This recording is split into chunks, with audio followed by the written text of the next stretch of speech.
আসসালামু আলাইকুম। Welcome to math dreams light চ্যানেলের পক্ষ থেকে আমি রমজান স্যার আজকে তোমাদের সামনে আসছি একাদশ ও দ্বাদশ শ্রেণীর গণিত দ্বিতীয় পত্রের জটিল রাশি থেকে না বাস্তব সংখ্যা থেকে আমি আজকে তোমাদের সামনে কিছু ইম্পর্টেন্ট অঙ্ক বা প্রশ্ন সলিউশন করে দেখানোর চেষ্টা করব। বাস্তব সংখ্যা অর্থাৎ অধ্যায় 1। আজকে আমি তোমাদের সামনে যে প্রশ্নগুলো আমি সলিউশন করবো এগুলো কিন্তু বোর্ড পরীক্ষায় আসে এবং যে কোনো কলেজ পরীক্ষাতেও আসে। তোমরা যদি এগুলো শুরু থেকে শেষ পর্যন্ত দেখো ইনশাআল্লাহ তোমরা খুব সহজভাবে বুঝতে পারবে।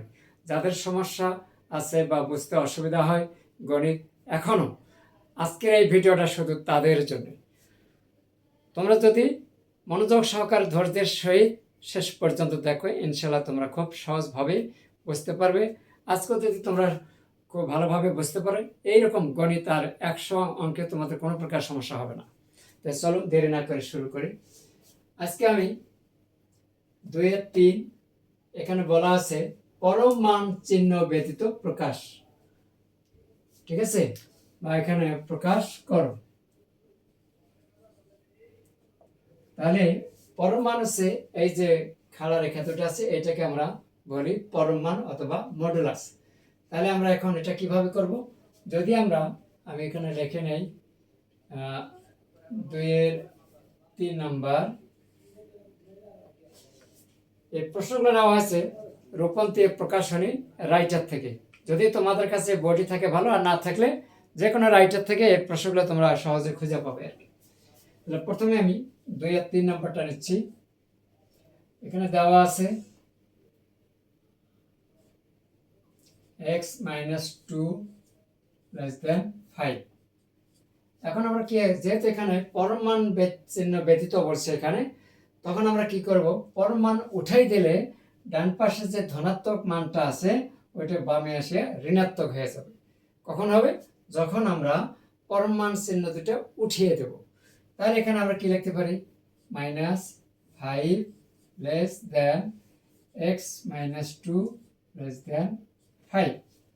তাহলে এখন আমাদের কি করতে হবে, মাঝখানে যেখানে -2 আছে এটাকে সরাতে গেলে অবশ্যই উভয় পক্ষকে আমরা +2 যোগ করব। -5 + 2 x - 2 + 2 5 + 2। তাহলে এখন কি হয়, -5 থেকে +2 বাদ দিলে এখানে পাওয়া যায় -3 2 2 কাটা যায় x <7। তাহলে কি বলা হয়েছে এখানে, পরম মান চিহ্ন ব্যতীত প্রকাশ করতে। দেখো এখানে কিন্তু আর পরম মান চিহ্নটা নাই। তাহলে অতএব এটা কিন্তু হচ্ছে আমাদের আনসার। এরপরে এখন বলা হয়েছে যে পরম মান চিহ্নের সাহায্যে প্রকাশ করতে। তাহলে এখন দেখো তোমরা যদি এই একটা অঙ্ক যদি করতে পারো যে পরম মান ছাড়া কিভাবে করা হয়, তাহলে হচ্ছে আমাদের পরম মান ছাড়া এটা। তাহলে এইরকম নিয়মটা মনে রাখতে হবে যে ডান পাশে যদি এখানে ধনাত্মক অবস্থায় থাকে, পজিটিভ মান থাকে, পরম মান উঠে গেলে, খাড়া রেখা দুটো উঠে গেলে তখন এই ডান পাশের পজিটিভ মানটা বামে আসা ঋণাত্মক হবে। শুধু এইটুকু পয়েন্ট মনে রাখলে তোমাদের এইরকম অনেক অঙ্ক সামনে আসলে কোনো প্রকার অসুবিধা হবে না। ওই একটা অঙ্কের মাধ্যমে তোমাদের সলিউশন হয়ে যাবে। এরপর যাব 3 নাম্বারে। তাহলে এখানে 6 নাম্বার, 6 পরম মান চিহ্নের সাহায্যে প্রকাশ করে। এইবার আমরা এর উল্টাটা, এখানে ছিল পরম মান চিহ্ন ব্যতীত আর এখানে পরম মান চিহ্নের সাহায্যে। তাহলে আমরা যদি নেই -7 x -1, তাহলে এখন আমরা কিভাবে পরম মান চিহ্নটা নিয়ে আসবো খেয়াল করো। এর উভয় পাশে এমন এক সংখ্যা যোগ করব যাতে ডান পাশে ধনাত্মক সংখ্যা আসে, ওই সংখ্যার জন্য বামে আসে ঋণাত্মক হয়। তাহলে কিভাবে এটা হিসাব করব বা খুঁজে নেব, আমরা এখানে -7 আর -1 যোগ করলে কত হয়, -8, তাকে 2 দ্বারা ভাগ করো, তাহলে -4। তাহলে কিন্তু মাইনাস আসলে প্লাস মানটা নেব। তাহলে এখন উভয় পক্ষে আমরা +4 যোগ করে দেই।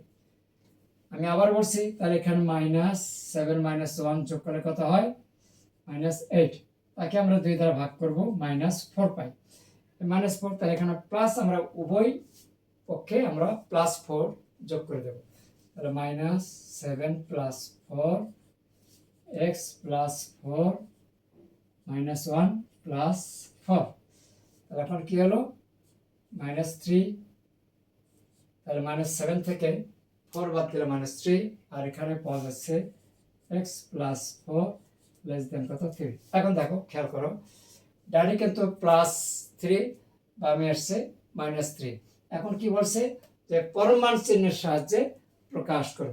তাহলে এখন যখন আমরা পরমাণু চিহ্ন প্রকাশ করব তখন ঋণাত্মক সংখ্যাটা উঠিয়ে যাবে।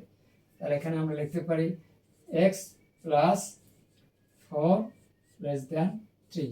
এই হচ্ছে পরমাণু চিহ্নের সাহায্যে প্রকাশ।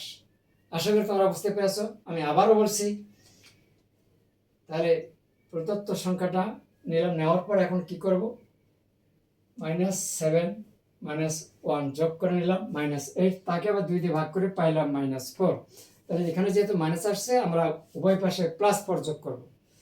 তাহলে +4 যোগ করলাম, এখানেও +4 যোগ করলাম, আবার এই -1 সাথে +4 যোগ দিলাম। দেওয়ার পরে -7 থেকে +4 বাদ দিলে তো অবশ্যই -3টা বুঝতে পারছো, x + 4 3। এখন আমরা যেহেতু পরমাণু যখন প্রকাশ করতে যাব তখন ঋণাত্মক সংখ্যা উঠে গেলে পরমাণু চিহ্নটা ফিরে আসবে বা ব্যাক করবে। এই হচ্ছে আমাদের পরমাণু চিহ্নের সাহায্যে প্রকাশ করা। আশা করি তোমরা বুঝতে পেরেছো। এরপরে 9 নাম্বার, এটা কিন্তু অনেক ইম্পর্টেন্ট একটা প্রশ্ন।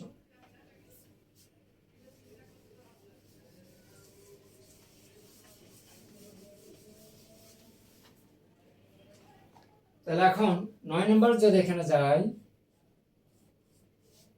-1 2x - 3 5। এখন আমরা কি করব? ওই যে বলেছিলাম যে এইটা আর এটা আমরা যোগ করে নেব। যোগ করলে কত হয়? যেমন -1 প্লাস কত 5 যোগ করলে পাওয়া যায় 4/2 = কত 2। যেহেতু এখানে ধনাত্মক মান এসেছে, আমরা উভয় পক্ষে -2, এখানে যা চিহ্ন আসবে তার বিপরীত চিহ্নের সংখ্যা দিয়ে যোগ করব।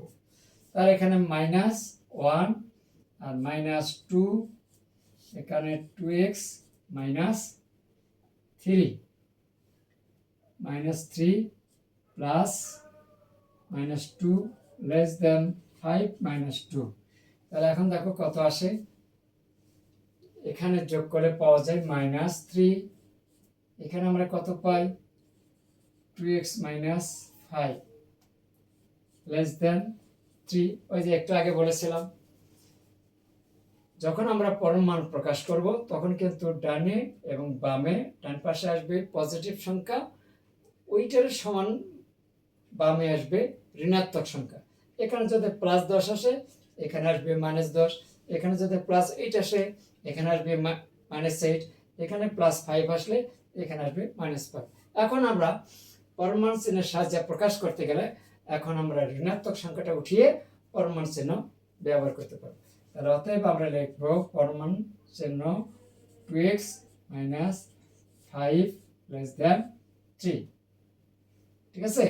এই হচ্ছে আমাদের পরমাণু চিহ্নের সাহায্যে প্রকাশ। আশা করি তোমরা বুঝতে পেরেছো। এই হচ্ছে বাস্তব ও অসমতার মধ্যে 3টা সমাধানকে আমি দেখিয়ে দিলাম। একটা হচ্ছে পরমাণু চিহ্ন ব্যতীত, আর একটা হচ্ছে পরমাণু চিহ্নের সাহায্যে। শুধু তোমরা যদি এই 2টা অঙ্ক করতে পারো, 2টা অঙ্কের মাধ্যমে যতগুলো অঙ্ক তোমাদের সামনে আসবে, ইনশাল্লাহ তোমাদের কোনো প্রকার সমস্যা হবে না, অসুবিধা হবে না। শুধু ধৈর্য সহকারে, মনোযোগ সহকারে যদি তোমরা শুরু থেকে শেষ পর্যন্ত ভিডিওটি দেখো। পরিশেষে বলবো, আমার এই ভিডিওটি যদি তোমাদের উপকারে আসে বা কাজে লাগে, তাহলে অবশ্যই লাইক, কমেন্ট এবং শেয়ার করো। পরবর্তীতে তোমরা যদি এরকম সহজভাবে ভিডিও শিখতে চাও, তাহলে অবশ্যই আমার পেজটাকে ফলো করে আমাদের সাথে থাকুন। ম্যাথ হবে সহজ, ভয় নয়। আবার দেখা হবে কোনো এক সময় পরবর্তী ভিডিওতে। ধন্যবাদ সবাইকে। আল্লাহ হাফেজ।